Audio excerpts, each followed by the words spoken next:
श्री सरस्वत्यै नमः। ओम श्री सद्गुरु परमात्मने नमः। श्री शंकराचार्य जी द्वारा रचित निर्वाण षटकम या उसी को आत्म षटकम कहते हैं, उसके श्लोक का अर्थ और उस अर्थ से हमें क्या सीखना है, उसका क्या अर्थ होता है, उससे प्रकृति में हमारे हाथ में क्या आना चाहिए, उस पर विचार करेंगे।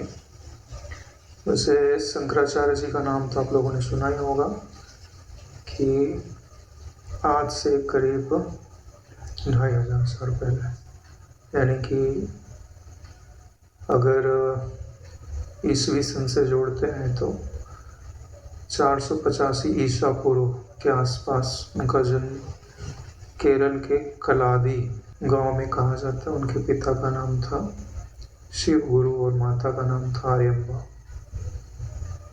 तो उनकी संतान नहीं थी, तो उन्होंने शिव जी की उपासना की थी। तो उनके कृपा प्रसाद से शंकर जी का जन्म हुआ था। जब वे 3 वर्ष के थे तभी इनके पिताजी जो है वो स्वर्ग सिधार गए। तो माँ के अकेले यही सहारे थे। 6 वर्ष की अवस्था तक तो इन्होंने बड़े भारी विद्वान हो गए थे, वेद आदि का इन्होंने अध्ययन कर लिया था।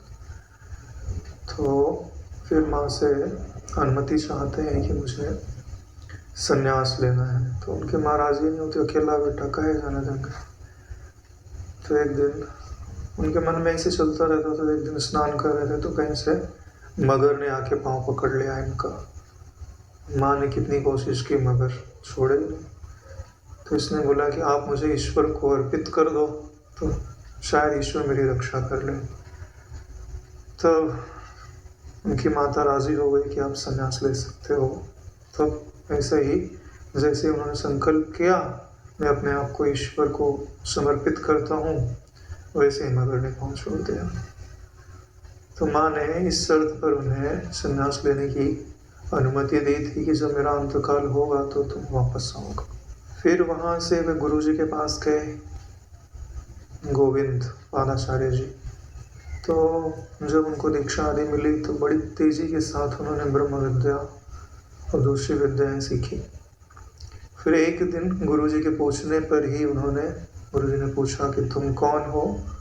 तो उसी के उत्तर में इन्होंने ये 6 श्लोकों में उन्होंने उसका उत्तर दिया हुआ है। और इनकी जो वेद व्यास जी का ब्रह्मसूत्र है, उस पर इनकी जो टीका है वो बड़ी प्रसिद्ध है। जब उन्होंने उस टीका को लिखा था तो अपने शिष्यों को वे पढ़ाया करते थे। तो एक दिन शाम का समय था, उन शिष्यों को पढ़ा करके पूरा होने वाला था, तभी एक बूढ़े ब्राह्मण आए। तो उन्होंने उनकी टीका में एक जो श्लोक था उसका अर्थ पूछा। तो उन्होंने उसका प्रकाशन किया। तो बोले आप इसका ये अर्थ कैसे लगाते हैं, इसका अर्थ तो ये होना चाहिए। तो ऐसे ही उनमें चर्चा चालू हो गई। तो एक दिन बीत गया, अगले दिन फिर ब्राह्मण है, दूसरा दिन, ऐसे 8 दिन तक लगातार उनकी चर्चा चली है। और फिर अंत में जो उनके शिष्य थे पाद पद्माचार्य जी, उनको लगने लग गया कि ये ब्राह्मण जो है कोई साधारण नहीं है। तो उन्होंने अपने गुरु जी को बोला। तो गुरु जी ने बोला कि हाँ मुझे भी ऐसा लगता है। तो उन्होंने प्रणाम करके उनसे पूछा कि आप अपना परिचय प्रदान करें। तब उन्होंने बताया कि मैं तो इस ग्रंथ का रचयिता वेद व्यास जी हूँ। चिरंजीवी है ना। बोले तुमने जो अर्थ लगाया है इसका वो यथार्थ अर्थ है, क्योंकि इसके अर्थ तो बहुत सारे हो सकते हैं, लेकिन वही अर्थ सर्वमान्य होता है जो श्रुतियों में वर्णित है। तो तुम्हारा जो अर्थ निकल रहा है वो श्रुति के अनुरूप है। मैं तुम्हें आशीर्वाद देता हूँ कि तुम्हारा यह जो ब्रह्मसूत्र है और तुम्हारी जो अद्वैत ज्ञान की निष्ठा है वो परिपक्व रहेगी और तुम धर्म के प्रचार में सफल रहोगे। और तुम्हारी आयुष्य जो पूरी होने वाली है 16 वर्ष के थे, तो बोले कि 16 वर्ष और देते हैं। तब 32 वर्ष तक उन्होंने अपना जीवन जिया है इस धरती पर। जीवन जिया क्या है, भारतीय संस्कृति को जीवन दिया है। भारत के 4 कोनों में उन्होंने 4 मठ स्थापित किए। वहाँ के जितने द्वैतवादी लोग थे, बौद्ध, कापालिक आदि, उन सबको शास्त्रार्थ आदि से पराजित करके अपने सनातन धर्म की ध्वजा फहराई। नहीं तो इस समय नास्तिकता आदि का बोलबाला होने लग गया था, शून्यवाद का, तंत्र साधनाएं बहुत हुआ करती थी, बलि देना आदि। तो रामेश्वरम में नीचे श्रृंगेरी मठ है, इधर उड़ीसा में जगन्नाथ मंदिर, गोवर्धन मठ कहते हैं, ये तो द्वारिका, शारदा मठ बोलते हैं, उत्तराखंड में जो बद्रीनाथ धाम है ना, ज्योतिर्मठ बोलते हैं। तो ये 4 मठ उन्होंने भारत के 4 कोनों पर स्थापित किए।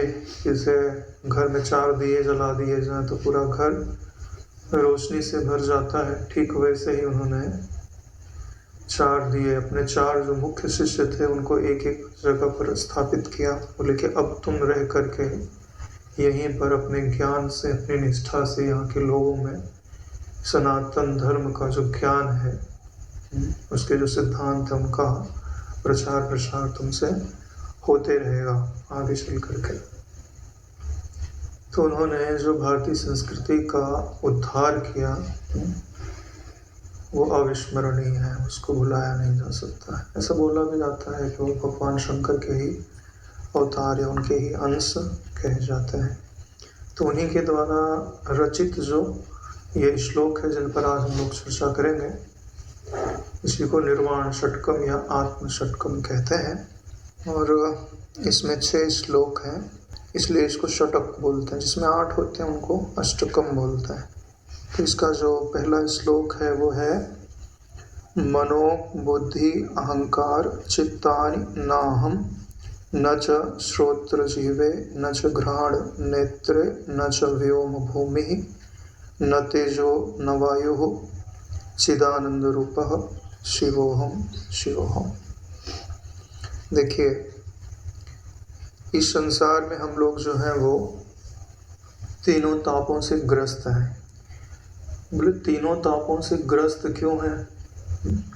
भाई इस पीड़ा से छूटना चाहिए, कोई दुख में तो रहना नहीं चाहता है। तो जब हम वेदांत की शरण जाते हैं, ये जो ज्ञान है जिन्होंने दिया है इसमें ये वेदांत यानी सर्वोत्कृष्ट ज्ञान कहा जाता है। तो ये बताना चाहते हैं कि पहले यह तो समझो कि वास्तव में क्या तुम दुखी हो कि दुखी कोई और है और उसको तुम अपना स्वरूप मान करके उसके दुख को अपना दुख समझ रहे हो। जैसे घर में आप रसोई बनाते हैं तो जो चिमटा होता है वो रोटी आदि को सेकते सेकते गर्म हो जाता है। तो जब वो गर्म हो जाता है तो अब हाथ से छोड़ दो, थोड़ी देर ठंडा रहेगा, फिर पकड़ो, फिर अपना काम कर लो। तो ये विधि होती है कार्य करने की कि चिमटा आप नहीं हो, यह आपको ज्ञान होना चाहिए और जब वो गर्म हो जाए तो उसे छोड़ देना चाहिए। ठीक ऐसे ही ये जो शरीर है ये चिमटे की जैसा ही है। ये संसार में अगर व्यवहार करता है तो कभी गर्म हो जाएगा बहुत ज़्यादा, कभी ठंडा हो जाएगा बहुत ज़्यादा। जब बहुत ज़्यादा ठंडा हो जाए तो भी छोड़ दो और बहुत ज़्यादा गर्म हो जाए तो भी छोड़ दो। यानी इस शरीर को, अंतःकरण को छोड़ना आना चाहिए, क्योंकि इसमें ताप अवश्य आएंगे ही आएंगे। अरे भाई जो अग्नि में जाएगा वो गर्म तो होगा ही होगा। ऐसे ही शरीर जो है संसार का अंग है, संसार में परिवर्तन होगा तो शरीर में भी परिवर्तन अवश्य होगा और परिवर्तन ही ताप उत्पन्न करता है। तो वही चीज बता रहे हैं कि तुम चिमटा नहीं हो। तो जो चिमटा है उसका जो लक्षण है वो समझो और अपना लक्षण समझो।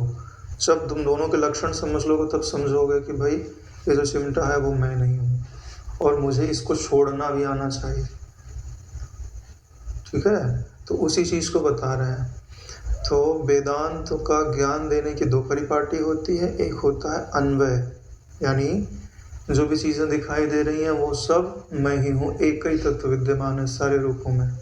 और एक होता है व्यतिरेक, यानी उससे अलग करना। जो वस्तु दिखाई दी क्या वो मैं हूँ, विचार करके देखा, जब विचार करने पर नहीं प्राप्त हुआ कि यह मैं नहीं हूँ तो उसको छोड़ दिया। फिर उसके अंतर भीतर की जो वस्तु है उसको पकड़ा, देखा, फिर ऐसे ऐसे करते ना इति करते जो अंत में बचता है उसको हम अपना स्वरूप स्वीकार कर लेते हैं। तो ऊपर की जो 3 लाइनें हैं वो व्यतिरेक की हैं, जो अंतिम लाइन है वो अन्वय की है। तो जो व्यतिरेक होता है उसी को त्वम पद का शोधन बोला जाता है, और जो अन्वय होता है उसी को तत्पद का शोधन बोला जाता है, और एकता भी बोला जाता है। ठीक है, तो यह पूरे का पूरा वेदांत के समझने की जो परिपाटी है वो पूरी की पूरी इनमें मिलती है। तो ध्यान से देखिए क्या बोल रहे हैं कि न अहम, यह मैं नहीं हूँ। क्या मैं नहीं हूँ? बोले मन, बुद्धि, चित्त और अहंकार। सबसे पहले ये समझ लेते हैं क्रम से कि एक सांख्य में जो चीज़ मानी जाती है उसको वेदांत भी स्वीकार करता है। सांख्य में यह बात मानी जाती है कि एक मूल प्रकृति है। मूल प्रकृति में जब क्षोभ उत्पन्न होता है तो महतत्व जन्मता है, महतत्व से अहंकार जन्मता है, अहंकार से पंचभूत वो भी अपने मूल रूप में जन्मता है, जिनमें कोई दूसरी चीज़ मिली नहीं होती है। उन्हीं को बोलते हैं तन्मात्रा। तो यानी पहले तन्मात्रा उपजती है, फिर उससे स्थूल पंचभूत उपजते हैं। स्थूल पंचभूत अलग अलग नहीं रह सकते, जब वो उपजेंगे तो एक दूसरे में मिल जाएंगे। तो इनके बाद ये इतनी चीज़ें उत्पन्न हुई हैं। उसके बाद जो उत्पन्न होते हैं वही जीवादि कहे जाते हैं, उन्हीं के छोटे छोटे पिंड। तो उसके अलावा क्या बचता है? आपका 4 अंतःकरण, 10 इंद्रियां, 5 प्राण और 7 विकार, राग द्वेष सुख दुख संघात चेतना और धृति। इतनी चीजें मिल करके ये पूरा क्षेत्र बनता है। तो ये जो अभी आप पढ़ रहे हो ये क्षेत्र और क्षेत्रज्ञ का विवेक है, कि जो क्षेत्र होता है वह क्षेत्रज्ञ नहीं होता, जो जानने में आता है वह जानने वाला नहीं होता। यह मूल सिद्धांत ठीक से समझ लीजिए कि आप स्वयं के कंधे पर नहीं बैठ सकते। यानी आपके कंधे पर अगर कोई बैठा है तो वो दूसरा होगा, या आप किसी के कंधे पे बैठे हो तो वो आप नहीं हो। तो आप अभी शरीर के कंधे पे बैठे हो तो आप शरीर नहीं हो, आप अंतःकरण के कंधे पे बैठे हो तो आप अंतःकरण नहीं हो। देही सदैव देह से अलग होता है, शरीरी सदैव शरीर से अलग होता है। तो सबसे पहले अपने आप को अलग करना सीखो। अष्टावक्र गीता में भी यही बात आपको समझाई गई है कि अगर आप अभी मुक्ति का अनुभव करना चाहते हैं तो जो चिमटा गर्म है ना उसको छोड़ दो। वही चीज छुड़ाने के लिए, शरीर अंतःकरण रूपी चिमटा छुड़ाने के लिए जो अग्नि में जाने के कारण अत्यंत तप्त हो गया है और हमको ताप दे रहा है, तो हम छोड़ दें, और छोड़ते ही शांति। यानी जितने भी दुख है वो आगंतुक है, आगम अपाई है, यानी आने वाले और जाने वाले, सदा तो नहीं रहते। आपका भी अनुभव है, शास्त्र आदि का प्रमाण भी है, गुरु जी से सुना भी है। तो जो आने जाने वाली चीजें होती हैं ना उनको छोड़ा जा सकता है, क्योंकि वो अपना स्वरूप नहीं होते। आपका ही तो अनुभव है, आप सदा रहते हो। तो देखो, मन क्षेत्रज्ञ है कि क्षेत्र है? मन दृष्टा है कि दृश्य है? आपको दिखाई देता है ना मन, ठीक है।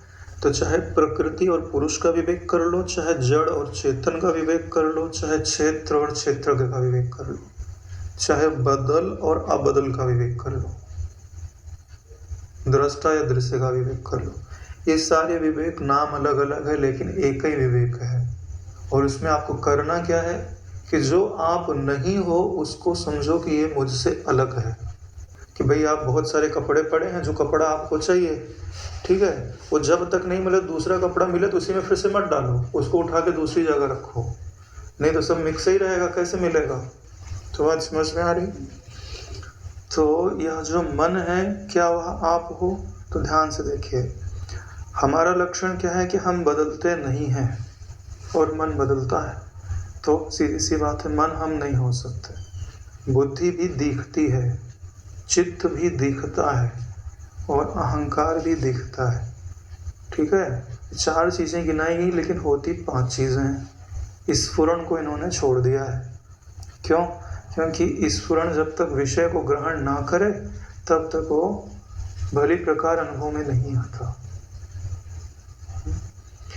हर चीज़ें 5-5 हैं, इन्होंने 4 गिना, क्योंकि 5 तत्व होते हैं। ये तन्मात्राओं की में अगर गुणों के साथ मिला दिया जाता है तो 3 हिस्से हो जाते हैं, सात्विक तन्मात्रा, राजस तन्मात्रा और तामस तन्मात्रा। तो ये मन, बुद्धि, चित्त, अहंकार और स्फुरण, ये 5 सात्विक तन्मात्रा से बनते हैं। आपका मन भी सात्विक तन्मात्रा से ही बनता है। तो इसमें जो मन है ये वायु तन्मात्रा के सात्विक अंश से बना हुआ है। चित्त जो है, चित्त को चिंतन करने में रस आता है, तो रस किस में होता है? जल में, तो ये जल तन्मात्रा से बना हुआ है। अहंकार ठोस होता है, जल्दी चोट लगती है। हवा को थोड़ी चोट लगती है जल्दी, सबसे ज़्यादा चोट किसको लगती है? पृथ्वी तत्व को।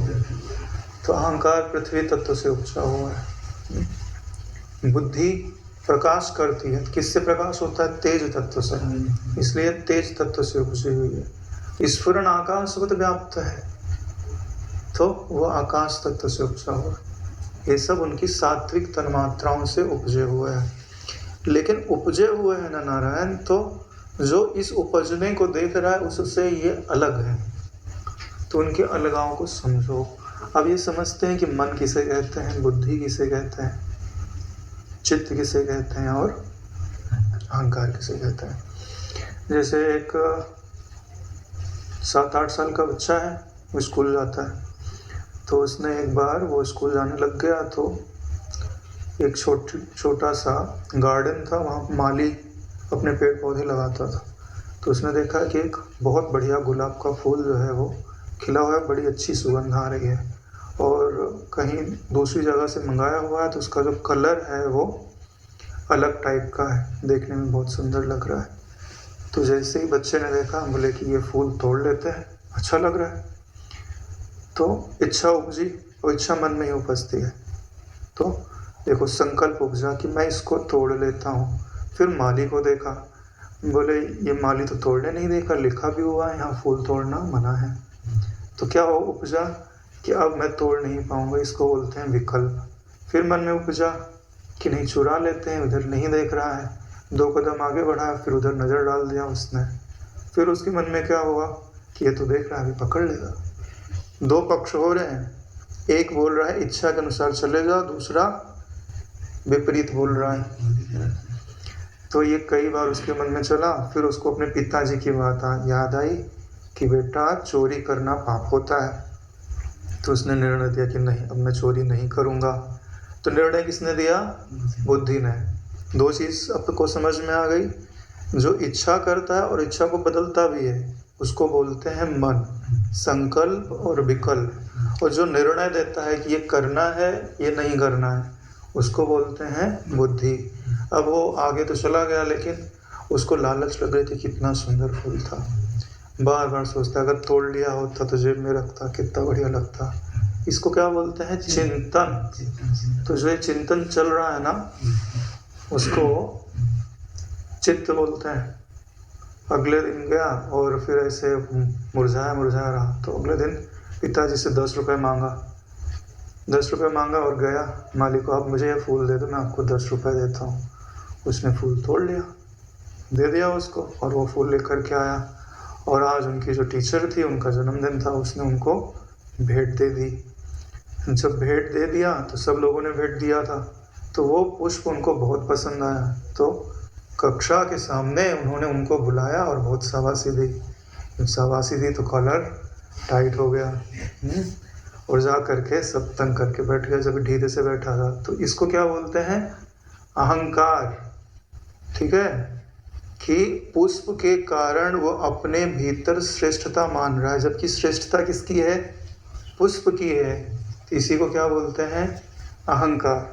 और जब वहाँ कोई विचार नहीं थे, कोई संकल्प नहीं थे, वो अपनी मस्ती में स्कूल जा रहा है, चल रहा, तो उस समय ना मन की प्रधानता है, ना बुद्धि की, ना चित्त की, ना अहंकार की। क्या है? आकाश वृत्ति है, स्फुरण। ना कोई किसी चीज को ग्रहण कर रहा है, ना किसी को छोड़ रहा है। उसको क्या बोलते हैं? आकाश वृत्ति। आकाश वृत्ति तो उसी को क्या बोलते हैं? संवित या स्फुरन। ठीक है, आपको सारी चीजों का बोध हो गया। तो अब देखो, ना संकल्प विकल्प उसमें पहले से था, ना निर्णय पहले से था, ना चिंतन पहले से था, ना अहंकार पहले से था। आया और कुछ समय बाद चला गया। तो ये उसका दृश्य है। जब उसका दृश्य है तो उसका स्वरूप नहीं है।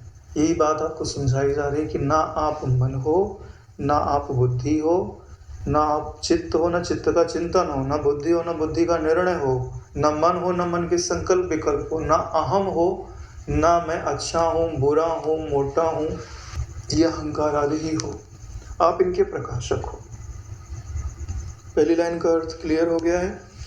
फिर बोलते हैं कि ना आप श्रोत्र यानी कान जिससे सुनाई देता है, जिह्वा यानी जिससे चखा जाता है, स्वाद ज्ञान इंद्रियों की बात आ रही है, ना जिससे सूंघा जाता है घ्राण, और न नेत्र जिससे दिखाई देता है। चार ही इंद्रियां इनमें लिखी हुई हैं। जिह्वा में स्पर्श इंद्रिय अपने आप आ जाती है, क्योंकि बिना स्पर्श किए तो किसी का स्वाद बताएगी नहीं, तो पांचों इंद्रियां आ गई। ठीक है, तो ये भी आपका दृश्य है कि नहीं? दृश्य है ना। और क्या ये बदलती हैं कि एक जैसी रहती हैं? ये भी बदलती हैं। तो आपका ये अनुभव है कि मैं नहीं बदलता हूँ, और नेत्र बदल रहा है, जिह्वा बदल रही है, घ्राण इंद्रिय बदल रही है। अरे भाई, कभी अच्छा सुनाई देता है, कभी ठीक से सुनाई नहीं देता। श्रोत्र इंद्रिय भी बदल रही है। सूंघने की क्षमता भी किसी किसी की खराब हो जाती, पता नहीं चलता गंध आ रही है कि नहीं आ रही है। तो ये सब क्षेत्र हैं, क्षेत्रज्ञ नहीं है। क्षेत्रज्ञ इनसे अलग है। फिर ये जिनसे उपजे उन पांच भूतों का नाम भी ले लेते हैं कि ना तुम पृथ्वी हो, ना तुम जल हो, ना अग्नि हो, ना वायु हो, ना आकाश हो। तो बोले कि ये तुमको पहले से अनुभव में आता है कि हम ये नहीं है। अरे भाई, तुमको ये तो पहले से आता है, लेकिन तुम पूरा नहीं गिनते हो। जो दूर दिखाई दे रहा है उसको तो तुमने बोल दिया कि मैं नहीं, लेकिन शरीर में जो पांच भूत है उसको कम बोला आपने कि हाँ मैं नहीं हूँ। ये जो पांचों भूत जो अभी आपको शरीर दिखाई देता है ना, ये पंचीकृत महाभूत हैं। यानी सारे पांच भूत आपस में मिल करके ये पूरा शरीर बनाते हैं।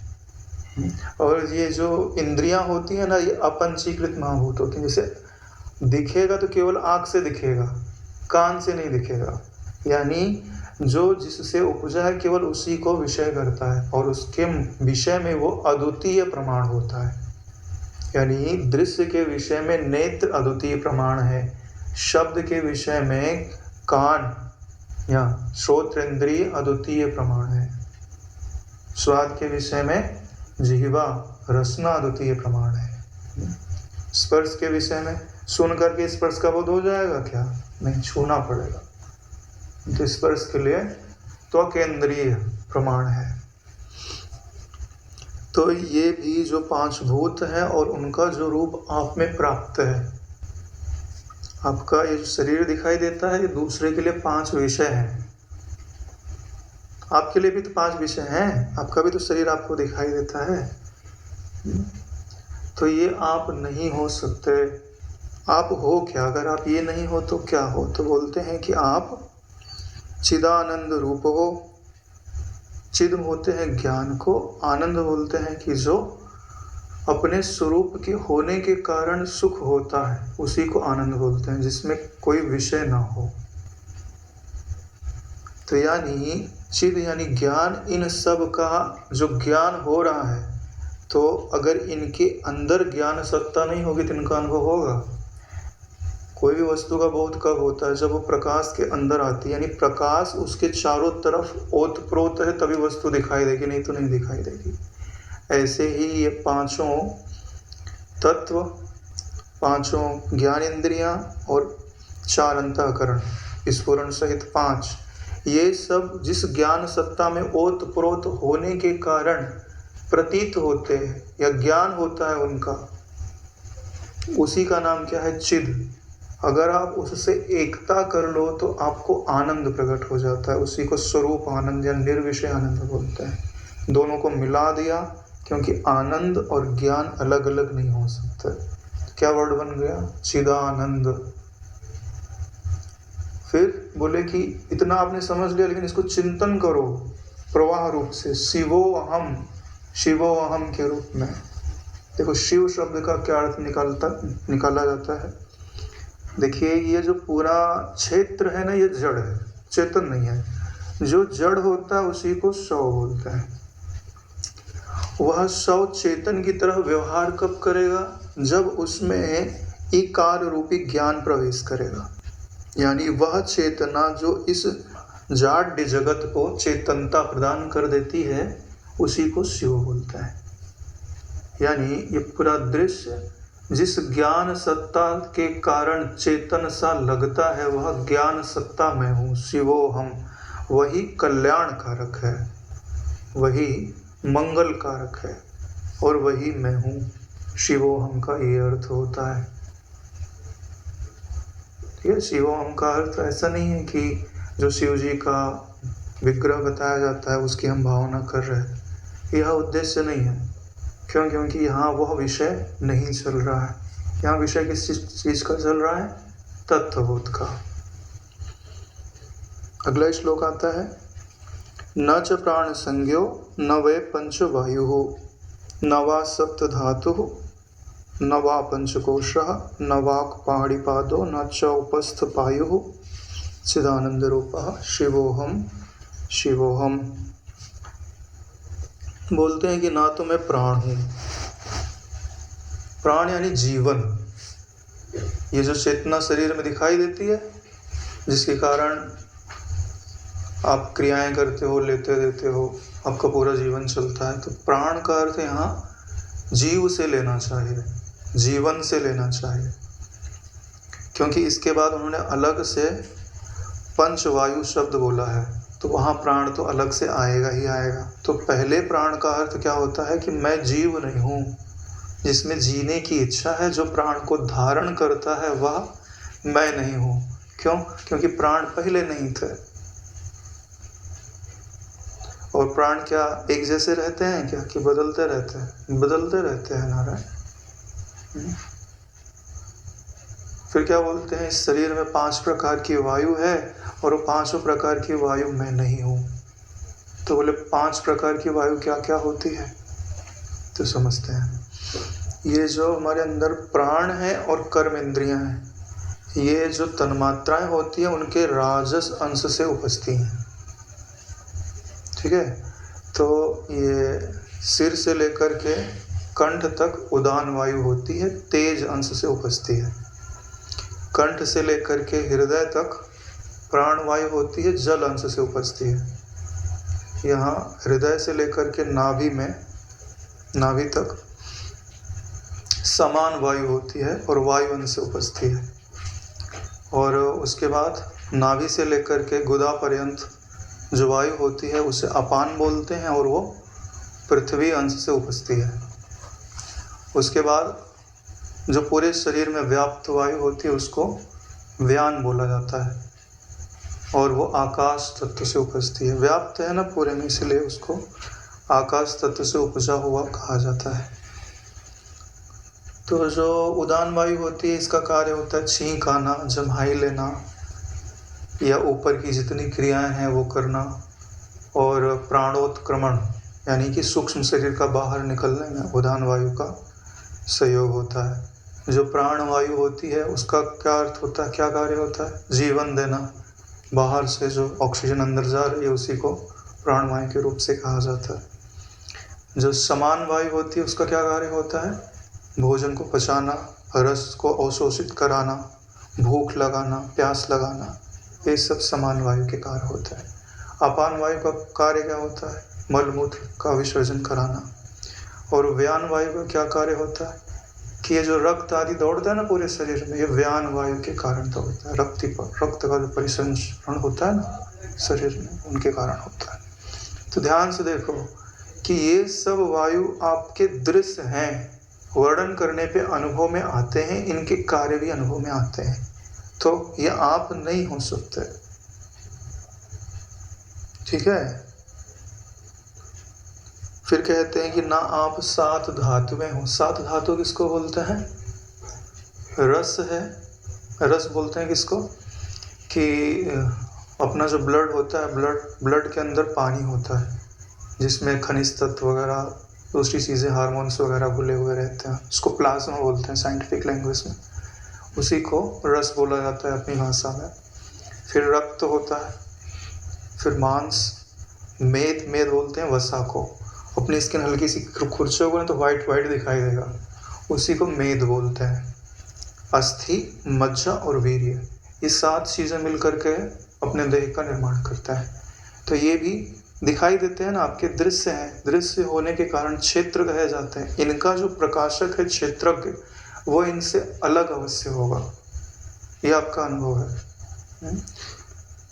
नहीं अनुभव तो ध्यान से देख लो, पता ही चल जाएगा कि ये सब दृश्य है ना। नहीं दिखाई दे रहा है, लगाओ कट, निकलेगा रक्त, पता चलेगा। भाई जिस चीज को आप देख सकते हो वो देखने वाले से अलग होगी तभी तो दिखेगा। तो सिद्धांत है।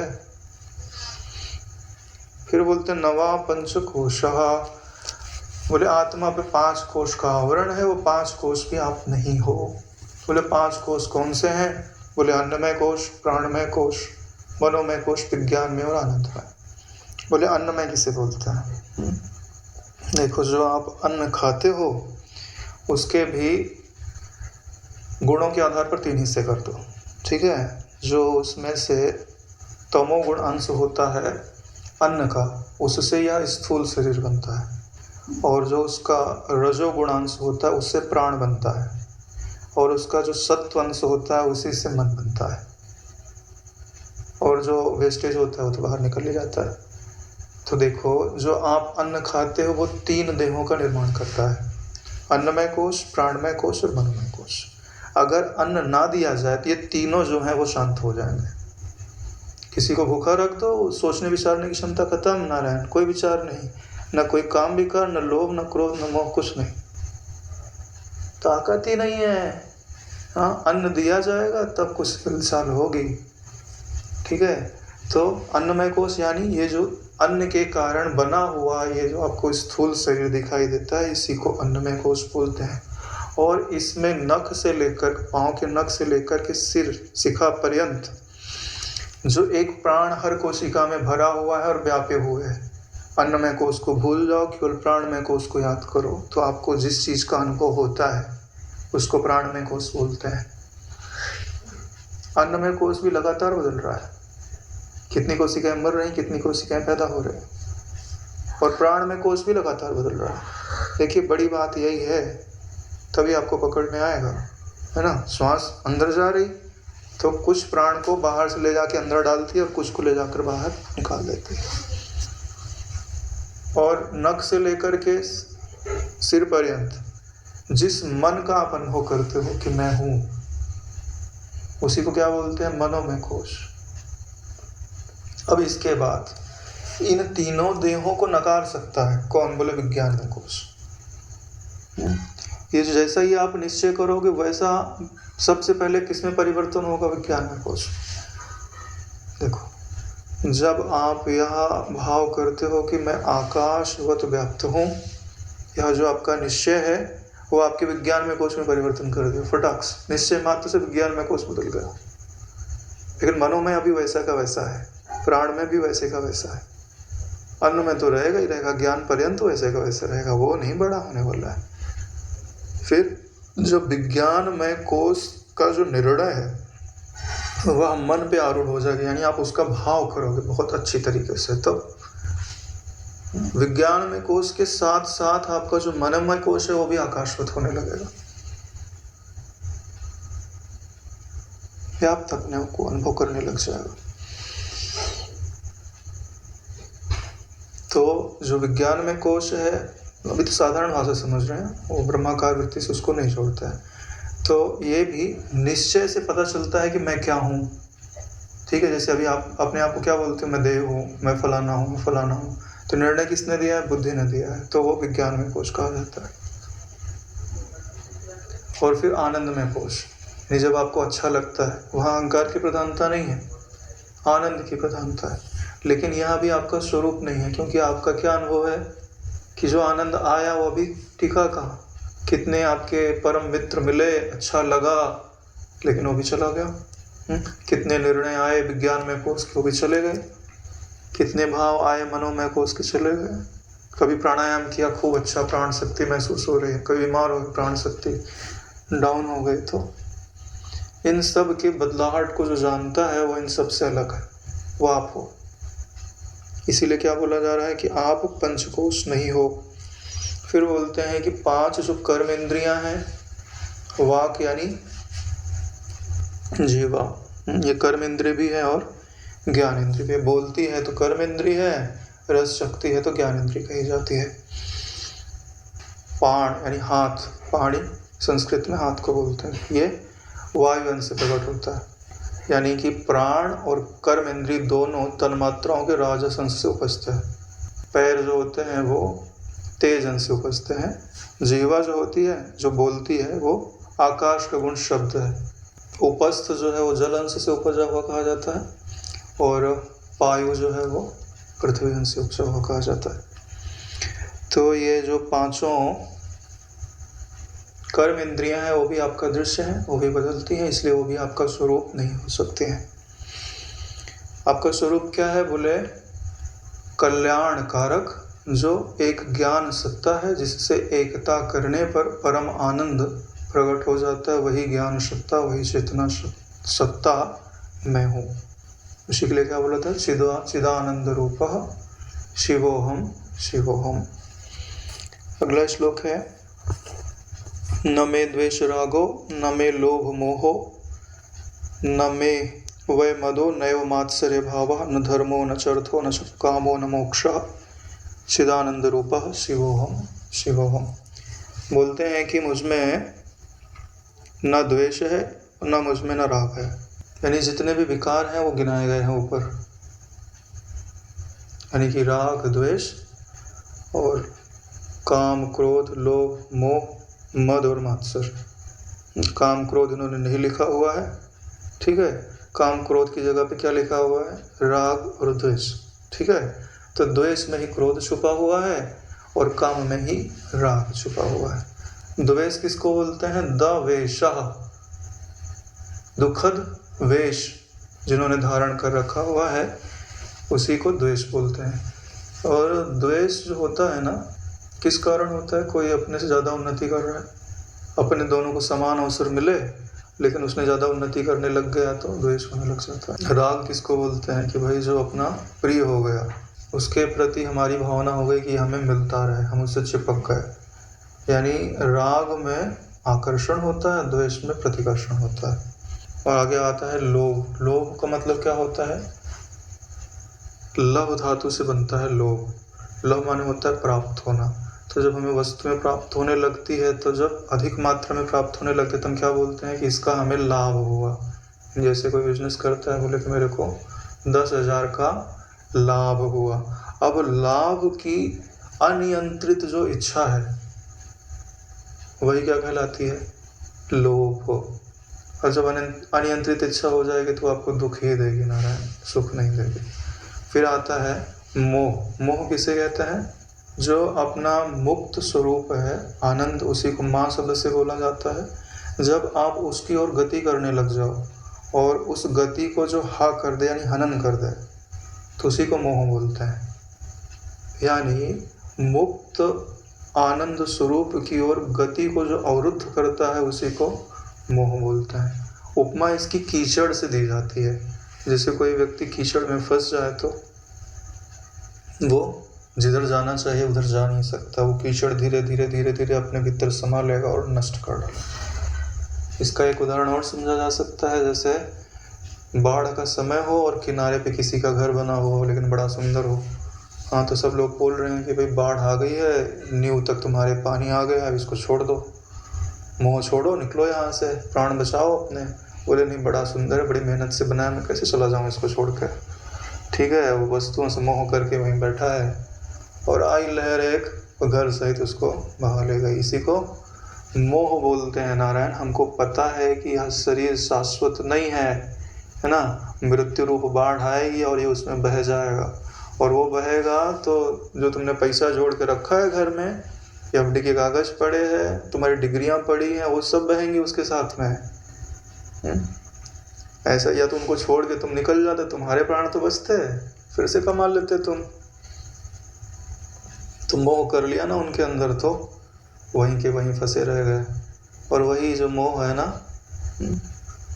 मोह सकल व्याधिन कर मूला, सारी व्याधियों का मूल वही है, सारे दुख का मूल। तो मोह का अर्थ समझ में आ गई बात ना, जो मुक्त करने की जो गति थी हमारी उसको अवरुद्ध कर देता है। किसी भी चीज में मोह हो सकता है भाई, पुत्र में, परिवार में, पद में, शरीर में। कार में लोगों का मोह हो जाता है, मेरी कार को एक स्क्रैच नहीं लग गया तो पूरे दिन भर आज डिस्टर्ब हूँ, क्या हो गया भाई, कार को स्क्रैच लग गया है। एक जगह विदेश की एक घटना पड़ा कि उसकी बच्ची ने जो है वो कुछ खुरच के उसके कार पे लिख रही थी, तो उसने अपनी बेटी को इतने जोर से मारा कि उसको तो हॉस्पिटल ले जाना पड़ा। पता नहीं बची कि नहीं बची। फिर जब जाके देखता है तो उस पर वो लिख रही थी माय डियर पापा। यानी वो अपने पिता का प्रेम दर्शाने के लिए अपने पिता की गाड़ी पे खुरच के लिख रही थी। उसको नहीं बुद्धि है कि इस पे नहीं लिखा जाता, गाड़ी खराब हो जाती है। चेतन से ज़्यादा उसे जड़ से प्रेम है।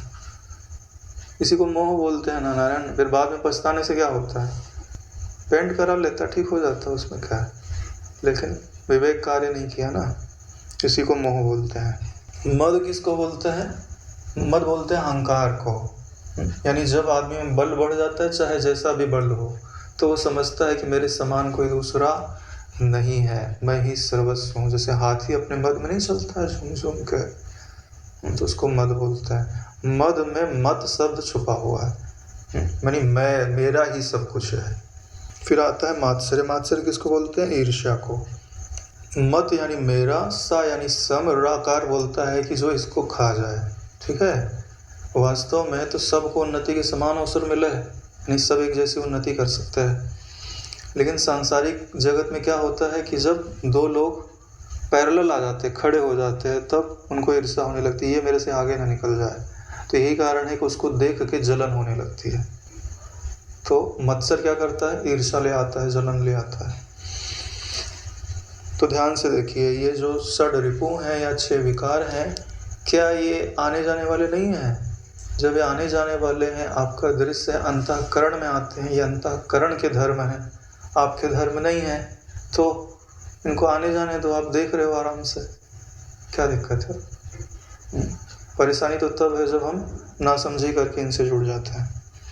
फिर बोलते हैं कि न धर्म, न अर्थ, न काम और मोक्ष, न मैं हूँ, न ये मेरे होते हैं। ठीक है, धर्म किसको बोलते हैं कि जो सबको धारण करता है। धर्म का ही जो पर्यायवाची होता है वो पुण्य कहा जाता है। धर्म का पर्यायवाची पुण्य होता है, नहीं जो पुण्य कर्म होते हैं वो धर्म कहे जाते हैं, जो सुकृत होते हैं वो धर्म कहे जाते हैं, जो श्रेयस होता है इसका पर्यायवाची श्रेयस होता है। यानी जो मंगलकारी कर्म होते हैं उन्हें भी धर्म कहा जाता है। और एक पर्यायवाची और होता है वृष, यानी बैल। बैल से धर्म का अर्थ लिया जाता है। पहले जीवन का आधार बैल हुआ करते थे, ट्रैक्टर वगैरह तो नहीं होते थे, तो खेती किससे होती थी, बैलों से। ठीक है, तो जीवन को कौन धारण करता था, बैल। वो नहीं हो तो खेती कैसे करेगा आदमी। तो जो जीवन को धारण करता है उसी को धर्म कहा जाता है। लेकिन जीवन को आप थोड़ी ना धारण करते हो, जीवन जो है शरीर के लिए है ना, क्षेत्र है, तो धर्म शरीर के लिए आवश्यक है, मन के लिए आवश्यक है कि धर्म करेंगे तो धर्म का फल सुख मिलेगा, धर्म हमारी रक्षा करेगा। तो आप धर्म भी नहीं हो। धर्मो अधर्मो सुख दुखम मानसानि नत्ते विभव। फिर अर्थ तो आप हो ही कैसे सकते हो। अर्थ किसको बोलते हैं, जो धन संपदा आदि वैभव जो दिखाई देता है सांसारिक कार्यों में ही प्रयोग में लाया जाता है, और उनको जो प्राप्त करने की इच्छा है वो काम से कही जाती है। और इन सब से जो छूटने की इच्छा है कि मैं मुक्त हो जाऊं, पुण्य कर्म करूं और मुक्त हो जाऊं, तो जो ज्ञान मात्र तत्व है ना, उसमें बंधन शब्द रखा जा सकता है, ना मोक्ष शब्द रखा जा सकता है। क्यों? क्योंकि जो कभी बंधा हुआ हो तब उसे बोला जाए कि तुम मुक्त हो जाओगे एक दिन। जो बंधा ही नहीं है उसके लिए मोक्ष शब्द भी व्यर्थ ही है। तो जिसने अपने आप को पहचान लिया कि वह ज्ञान आनंद में सत्ता, कल्याणकारी सत्ता मैं हूँ, और इसी चिंतन में जो रत है, शिवोहम 2 बार आया है। ऊपर का जो ज्ञान है वो श्रवण है, उसको श्रवण करके समझ लो, फिर पहला शिवोहम से मनन कर लो, अगले शिवोहम से निधिध्यासन और गहरे उतर जाओ, उसी आनंद से एक हो जाओ। इसके लिए शिवोहम शब्द आया हुआ है। अगला श्लोक है, न पुण्यम न पापम न सौख्यम न दुखम न मंत्रो न तीर्थम न वेदा न यज्ञा अहम भोजनम न भोज्यम न भोक्ता चिदानंद रूपः शिवोहम शिवोहम। बोलते हैं ना मैं पुण्य हूँ। पुण्य किसे बोलते हैं? पुण्य की जो व्युत्पत्ति आती है उसके अनुसार लगाया जाता है अर्थ कि पूर्यते इति पुण्यः, यानी जो आपको पवित्र करता है। शुभादृष्ट धर्मम इति पुण्यः। दूसरा इसका अर्थ लगाया जाता है कि एक होता है अदृष्ट। अदृष्ट किसको बोलते हैं? जो दिखाई नहीं देता। तो पुण्य और पाप दोनों को अदृष्ट बोला जाता है। पाप दिखाई थोड़ी देता है, पुण्य थोड़ी दिखाई देता है, लेकिन हमारे हृदय में एक भाव है कि हमने पुण्य किया है, इसका फल सुख मिलेगा, पाप किया है, इसका फल दुख मिलेगा। तो पुण्य का भी जो पर्यायवाची होता है ना, वो सुकृत कहा जाता है, शुभ कर्म कहा जाता है। तो जो पुण्य होते हैं वही धर्म भी कहा जाता है, क्योंकि धर्म का भी फल शुभ कहा जाता है और पुण्य का भी फल शुभ कहा जाता है। पूर्यते इति पुण्य से क्या अर्थ निकलता है कि जो अंतःकरण को पवित्र करता है उसे पुण्य कहता है, और जो अंतःकरण को दूषित करता है उसे पाप कहते हैं। पाप शब्द की जो व्युत्पत्ति आती है वो पिब धातु से बनाते हैं, पीने से बनाते हैं। पहले पा का अर्थ होता है पीना, अप का अर्थ होता है आपको, जो आपको ही पी जाए। पिबति भक्षयति कर्तारम, जो कर्ता को ही खा जाए। जैसे घुन जो है लकड़ी को खा जाती है ना, ऐसे ही पाप जो है मनुष्य को खा जाता है। तो पाप शब्द का अर्थ समझ में आया? तो ये दोनों प्रभावित किसको करेंगे? अंतःकरण को। सुखात्मक वृत्ति बनेगी तो भी अंतःकरण में बनेगी, दुखात्मक वृत्ति बनेगी तो भी अंतःकरण में ही बनेगी। पाप और पुण्य दोनों अंतःकरण इंद्रिया आदि करते हैं और फल भी वही भोगते हैं, उनके देखने वाले को इससे क्या लेना देना।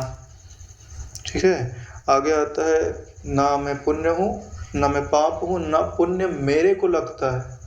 बोले सुख किसे बोलते हैं? सुख में जो पहला सु है उसको बोलते हैं सुष्ठु, और खा जो बाद में है उसको बोलते हैं हृदयाकाश। ठीक है, सुष्ठु खम हृदयाकाशम यस्मात् सुखम, उसी को सुख बोलते हैं। और दू लग गया तो दुष्टम हृदयाकाशम। जैसे ये आकाश तो एकदम स्वच्छ है, लेकिन इसमें फूल खिल गए, बसंत ऋतु आ गई और सुगंध से पूरा खुशबू हो गई, तो उसको क्या बोलने लग गए? बोले सुख। जब पुण्य किया तो पुण्य करते हैं तो क्या होता है? फूल खिलते हैं। ठीक है, अच्छा भाव किया, जब किया ध्यान किया फूल खिल गए, अच्छे अच्छे भाव उत्पन्न होने लग गए, तो हृदय में सुख शांति, तो उसको सुख बोलते हैं। ठीक है, और जब काम क्रोध लोभ मोह आदि विकार आ गए, आंधी आ गई, धूल उड़ने लग गया, पानी बरस गया, कीचड़ आदि हो गया, तो इसको क्या बोलते हैं? दुष्ट वृत्ति बन रही है तो दुख दे रही है। तो जो देख रहा है इनको, उसको क्या सुख है दुख है? अंतःकरण में सुख दुख है नारायण, प्रकाशक को थोड़ी ना है। इसके लिए ना मुझे सुख होता है ना मुझे दुख होता है, ना ये इनको मैं धारण ही करता हूँ, ना मैं मंत्र हूँ। जैसे कोई मंत्र आदि दिए जाते हैं जिनका मनन करने से बोला जाता है कि मनुष्य तर जाता है, मंत्र का ही अर्थ होता है मन्नाद त्रायते इति मंत्र। ठीक है, तो क्या मंत्र आपको तारते हैं कि मन को तारते हैं? मन को तारते हैं नारायण। मन में जो बंधन के संस्कार थे उनको निवृत्त करते हैं।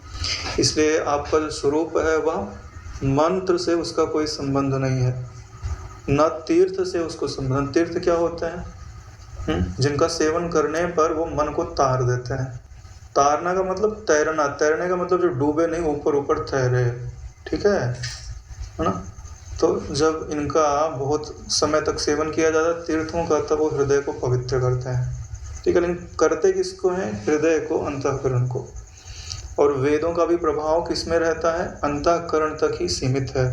और जो यज्ञ आदि हैं वो भी किसको फल देंगे? अंतःकरण को ही देंगे ना। भाई स्वर्ग कौन जाता है? सूक्ष्म शरीर। सूक्ष्म शरीर का मतलब मनोमय कोश ही जाता है, सबको लेकर के। जो इनको देखने वाला है वो कहीं नहीं जाता ना रहे। भ्रम मत करना कि तुम स्वर्ग जाते हो। फिर बोलते हैं कि आप क्या पता हम खाना वाना खाते हो, तो इस बात का भी उन्होंने निराश कर दिया। अहम भोजनम नयो भोज्यम न भोक्ता। ठीक है, जो खाना परोसा गया है, खाने का मतलब सिर्फ भोजन करना नहीं, आपकी पांचों इंद्रियों का जो विषय है वो भोजन कहा जाता है। ठीक है, भोजन और उसको खाने वाला यानी ग्रहण करने वाला, उसी को भोक्ता बोलते हैं। अहम भोजनम नयो भोज्यम न भोक्ता। भोज्य किसको बोलते हैं? जिसको आप भोगने जा रहे हो। तीनों नहीं हो आप, भोजन तो हो ही नहीं है तो आपको समझ में आता है, लेकिन वही अंश अंदर चला जाता है तो उसको तुम मैं बोलने लगते हो। इसीलिए भोजन तुम नहीं हो ये भी काटा गया है कि तुम नहीं हो। और उसको खाने वाला तुम हो गया, जीव तुम हो जो चबा रहा है दांत। चलो, उसका जो स्वाद ले रहा है, स्वाद कौन लेता है? मन, नारायण, तुम नहीं लेते हो। जब तीखा लगता है, सीसी करते हो तो कौन करता है? ठीक है, चेहरे पे एक्सप्रेशन आते हैं, मन को लगता है बुरा। ठीक है, इसलिए तो बोलता है दोबारा हम ये नहीं खाएंगे। तो प्रभाव किस पे पड़ा? मन पे पड़ा ना। दृष्टा पे क्या प्रभाव पड़ा? कोई नहीं। तो इनके जो धर्म है वो अलग करते जाओ। तो फिर क्या हो कौन आप? तो बोले जिस प्रकाश में ये सब दिखाई दे रहा है वही प्रकाश मैं हूँ। जब मैं उसमें वही मैं हूँ ऐसा चिंतन करता हूँ तो वहीं पे आनंद प्रकट हो जाता है, वही कल्याण कारक आनंद प्रकट हो जाता है। और मैं सदैव वही चिंतन करता हूँ कि वह मैं हूँ।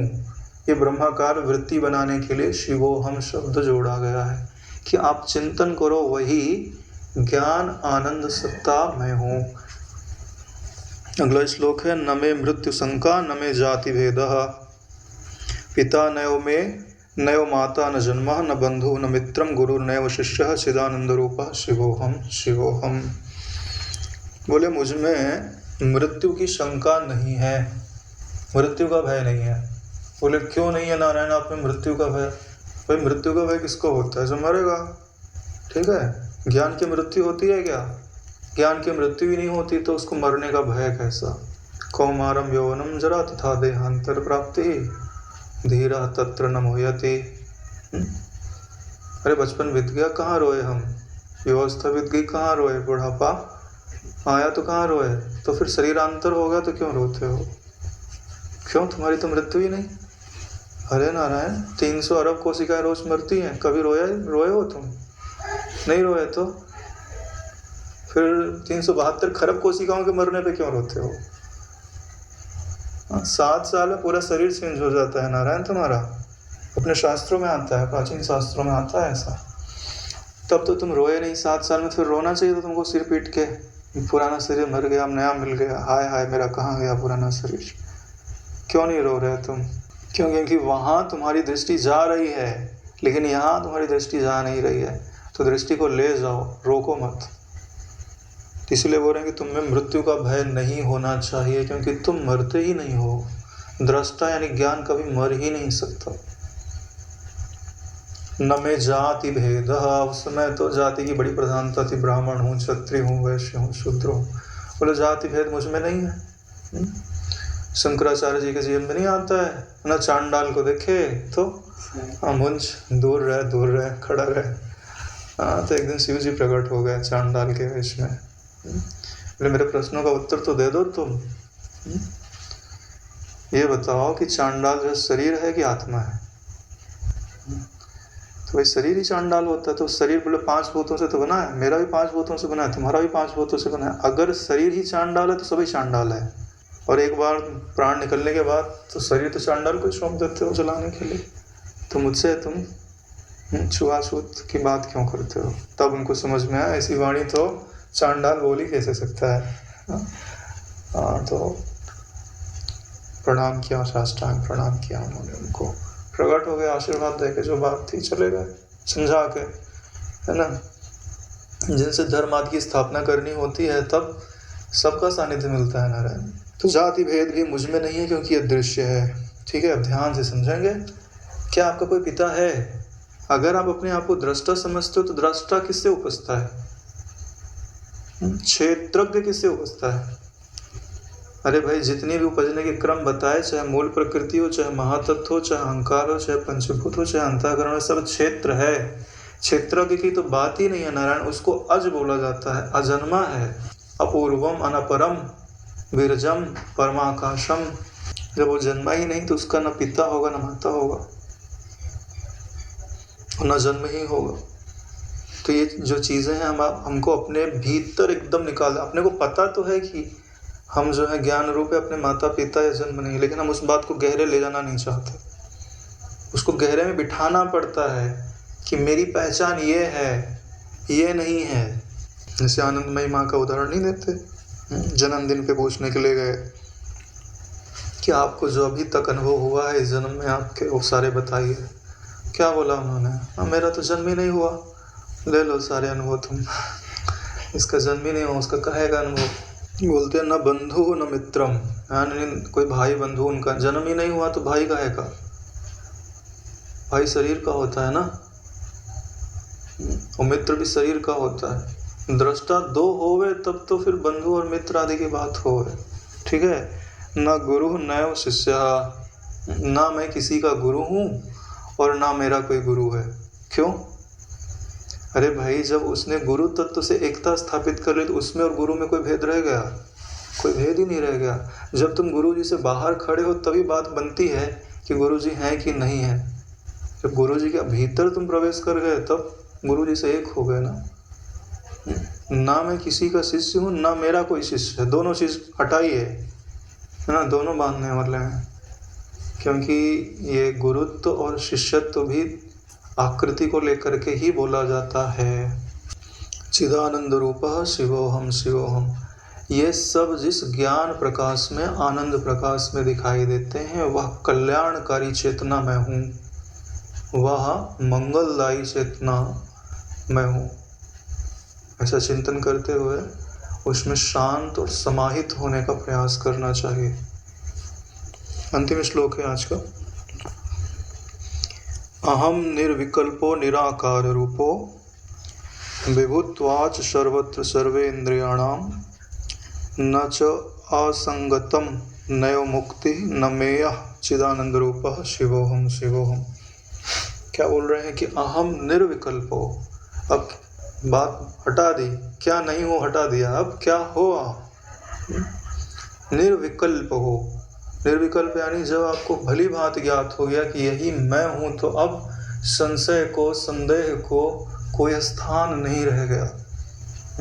जो विकल्प का प्रकाशक होता है वो निर्विकल्प होता है, जो संकल्प का प्रकाशक होता है वह निसंकल्प होता है। उसमें संकल्प नहीं हो सकता। अगर उसमें संकल्प होगा तो संकल्प दिखेगा कैसे? और जब संशय नहीं रह गया तो ऑप्शन नहीं रह गया ना, किया मैं हूँ, किया मैं हूँ, किया मैं हूँ, कोई ऑप्शन ही नहीं। उसको यथावत बोध है कि मैं क्या हूँ। इसीलिए क्या बोलते हैं? निर्विकल्पो, सारी कल्पनाओं का जहाँ अंत हो गया। निराकार रूपो, ये जितनी भी चीजें थी वो साकार थी, और साकार चीज उपजती अवश्य है। उपजेगी तभी तो हंसेगी। ठीक है। उपजती मतलब प्रतीत अवश्य होती है। कारण पे विचार करोगे तो पता भी नहीं चलेगा कि उपजा है, लेकिन देखने से ऐसा लगता है कि एप्पल है तो एप्पल के पेड़ से उपजा है। तो आप कैसे बोले निराकार रूप? निराकार शब्द क्यों बोला जा रहा है कि आप अपने आप को सीमित मत करो। साकार सदैव सीमित होता है। साकारम अनृतम विद्धि निराकारम तो निश्चलम, एतत् तत् उपदेशेन न पुनर्भव संभवा। अगर आप ऐसा निश्चय कर लो कि जो साकार है वो झूठा है, बदल रहा है ना हर पल, निराकार कभी बदलता है? और निराकार एक शब्द और बोलते हैं जिससे सारे आकार प्रतीत होते हैं, उसको निराकार बोलते हैं, जिसमें सारे आकार प्रतीत होते हैं। निहि आकार निराकार। और क्या बोलते हैं? बोले विभुत्वाच, यानी व्यापक है, सब जगह व्याप्त है। सर्व इंद्रियाण, सबकी इंद्रियों में। सबकी इंद्रियां शब्द क्यों प्रयोग में लाया गया है कि इंद्रियों के द्वारा ही ज्ञान जो है अनुभव में आता है। तो जितना भी ज्ञान का प्रकाश है, इंद्रियां बोल दी गई, तो जितना भी ज्ञान का प्रकाश है उन सारे ज्ञान के प्रकाश में मैं ही मैं ज्ञान रूप से व्यापा हुआ हूँ। यानी सारी इंद्रियां जो भी दिख रही हैं, जिस भी ज्ञान का अनुभव कर रही हैं, उसके रूप में मैं ही देख रहा हूँ, मैं ही अनुभव कर रहा हूँ। और वह ज्ञान सत्ता अनुभव करने वाला, अनुभव होने वाला, जो अनुभव हो रहा है उसमें से नाम और रूप अलग करके उसको मिथ्या कर दो, फिर जो शेष बचता है वही ज्ञान सत्ता मैं हूँ। उसके लिए क्या बोला जा रहा है? न च आसंगतम। आसंगतम बोलते हैं आसक्ति को। आसक्ति ही बंधन का कारण होती है। तो जब तुमने ऐसा निश्चय कर लिया तो ना तुम में अब बंधन रहा, असंगता रही, और ना मुक्ति रही, और ना मेयता रही। मेयता बोलते हैं माप को। न मेय, मेय यानी माप। उसी शब्द क्या बनता है? अमेय, अपरिमित। तो जो सर्वत्र व्याप्त है वो मापा जा सकता है क्या? नहीं मापा जा सकता ना। अमेय है और ना उसमें बंधन है ना उसमें मुक्ति है, क्योंकि बंधन और मुक्ति की कल्पना का वह प्रकाशक है। अब उसको बांधेंगे किससे? जो बंधा हुआ हो उसको तो छुड़ाने का प्रयास किया जाए, वो बंधा ही नहीं है। चिदानंद रूपः शिवोहम शिवोहम। तो यह बंधन की कल्पना, मुक्ति की कल्पना, ये ऊपर जितनी भी चीजें गिनाई गई हैं, जिस ज्ञान प्रकाश में दिखती हैं, उस ज्ञान, वह ज्ञान प्रकाश इनसे पूर्णतः असंग है। वास्तव में वो उसी ज्ञान में दिखती हैं, लेकिन ज्ञान को कभी स्पर्श नहीं करते। अरे नारायण, कितनी वृत्तियां बनी, तुम्हारी अंदर जो ज्ञान सत्ता है उससे कोई चिपकी हुई है क्या? अभी कोई नहीं चिपकी है, आई और गई। तो उनको आने और जाने दो। अपना जो स्वरूप है वो समझ लो और किनारे बैठ जाओ। किनारे बैठ करके जो ये संबित आने जाने वाली थी ना, उसमें से भी अपनी संबित को खींचो और उससे एक करके उसमें शांत कर दो निधिध्यासन करते हुए। तब तुमको क्या अनुभव होगा? कि वही चिदानंद मैं हूँ, वही कल्याण रूप मैं हूँ।